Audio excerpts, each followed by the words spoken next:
Hello everyone from Hiroshima City Hospital. This is Brandon. It is October 4th. A quick update video to let you know a little bit about what's going on, a health situation here at the hospital, plus a little bit of info about my residency situation as well. I'll try to be as concise as possible, so instead of doing a live video, I'm just going to tell you each point one by one and then edit and upload it from there. Let's get started. As of today, I've been here in the hospital exactly 30 days. First of all, I am now walking around. This leg is all the way down, still swollen, but over the past couple of days, the swelling has gone down just a little bit, so there is some improvement there. I have been walking with either just a cane or with no cane. I'm right down the hallway in one of the two main community rest areas. There's a vending machine right over here, some tables. There's a tea machine and that sort of thing. Right out the window here, you can see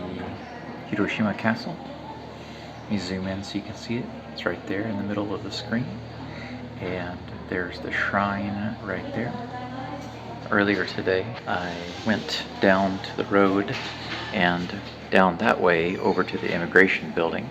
And I'll get to that in just a moment. But first, I just wanted to let you know that basically I walked about 40% of the way over there and back, and my hospital counselor, Yonezawa-san, who's been a tremendous help to me, she wheeled me in the wheelchair the rest of the way because I was just a little too tired to make it all the way. But the weather outside was so nice earlier. It was much cooler, even though it was sunny. I got a little lightheaded and a little tired, a little winded. I haven't been doing as much exercise since I've been in the hospital. I have improved a lot over the past couple of days compared to what I was before. It takes about 1 to 1.5 minutes to walk from here all the way down to my room. I'm able to walk down here and all the way back without my walking stick, and that's a big improvement. Because of the swelling in my leg, it just feels a little tight, but there is almost no pain. That's a big improvement. And now I'm just hoping I can get the swelling down and continue to improve and feel better. As far as when I can get out of the hospital, I'm not exactly sure yet. We're trying to determine that. I'm hoping that it's this week. As soon as I know for sure, I will let you know. These plastic bags right here are from the clothes that I'm washing right now. As soon as I finish this video, I'm going to walk back down the hallway, throw my clothes in the dryer, so it'll be done in just a few moments. I grabbed a little thing of milk and some black coffee and mixed them together, not adding any sugar. So, I mean, I know there's a tad in here, but it's negligible. Enjoying this coffee and resting here. In a moment, I'll go back down there. Now, as it relates to the immigration issue and my residency, it's a little complicated. I have my student visa, and now all of that's sorted out and all of that's okay. And it was, but the thing is, I'm supposed to start classes in about 10 days. And because of the clots in my leg and my current physical health condition, it's not advisable for me to start school and be sitting in the classroom 5 days a week. And there are a couple of reasons why. One is because I need to be moving around and not sitting so much on my leg. The other thing is the doctor said that at any time I could have some other problems, some other clots, or some other health-related issues that are connected to this clot, my leg, or my tumor on my kidney. So we went to the immigration earlier today to find out if they could extend my visa and let me start in the spring. Short answer, they told me no, they can't do that. They gave me a few options. One option is to find another school that can accept me before the end of the year. Surprisingly, I don't have to find another school right now, but they said I have to find one before January 1st. So that was interesting because I didn't realize that I would be given that much time. It's highly improbable because how many schools do you know that actually take full-time students after this time of year? I've already contacted a couple of schools and they said that enrollment was closed already, and for fall classes, so that makes sense.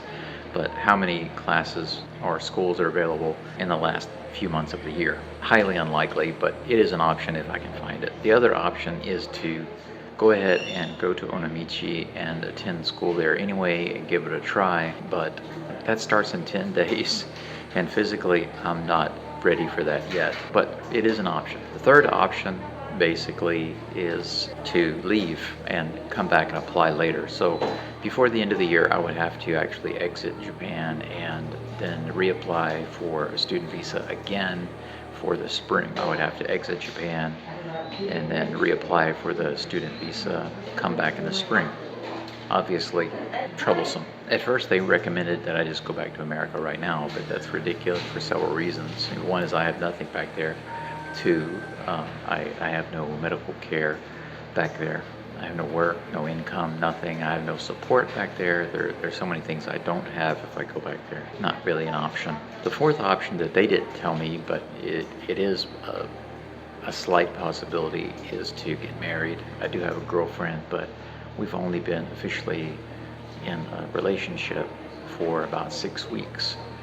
We've been seeing each other since the middle of May, but we haven't decided to get married yet. I mean, seriously, we became boyfriend and girlfriend officially like the week before I went into the hospital, so I'm not against that possibility. I think she's wonderful, but that subject just came up today.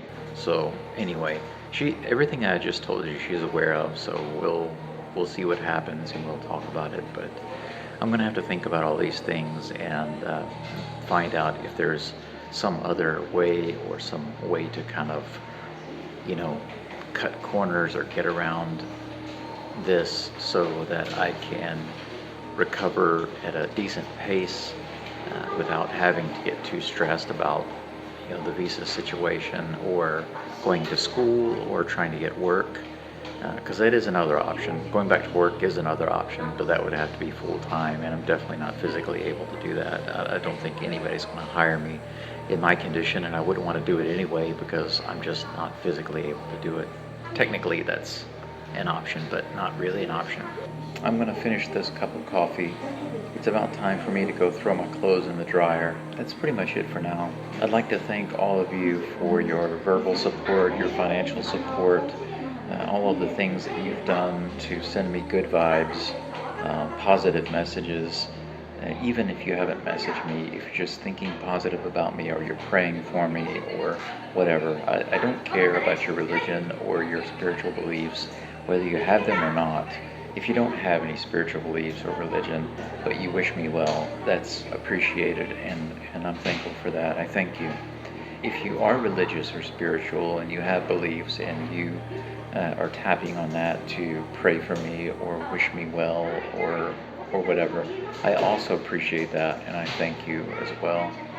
And that's pretty much all I have to say.